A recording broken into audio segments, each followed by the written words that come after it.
Ce message s'adresse à tous et à toutes, en particulier à ceux qui se disent antifascistes.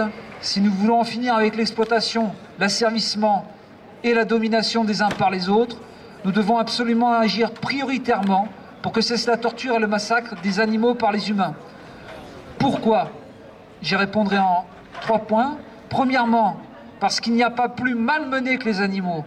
Connaissez-vous un public à qui on inflige autant de souffrances? Corrida, chasse, piégeage, pêche, vivisection, élevage, zoo, cirque, abattoir.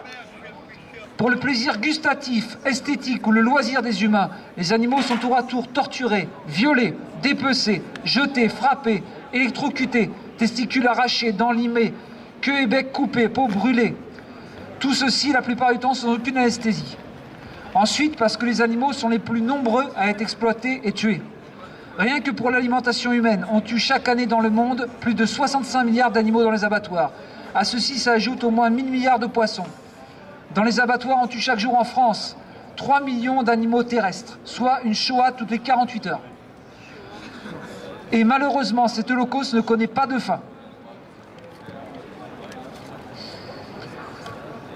Troisièmement, parce que les animaux n'ont quasiment aucun droit, ou plutôt que le peu de droits qu'ils ont ne sont pas respectés. À ce titre, l'article 214 du Code rural reconnaît que tout animal étant un être sensible doit être placé par son propriétaire dans des conditions compatibles avec les impératifs biologiques de son espèce. En quoi ces impératifs biologiques sont-ils respectés lorsqu'on enferme des poules en cage, qu'on crée la ferme des 1000 vaches et qu'on laisse les cochons entassés dans des box sur des surfaces métalliques? Il n'y a pas de meurtre animal respectueux de l'animal. Il n'y a que la souffrance et la détresse d'un être qui souhaitait continuer à vivre.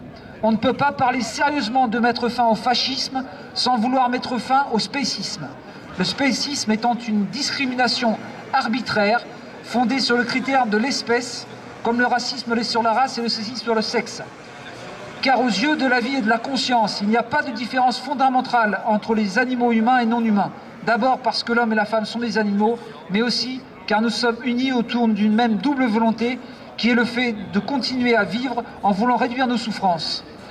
Les éthologues l'ont bien démontré. On ne peut pas se dire antifasciste si l'on n'est pas antispéciste.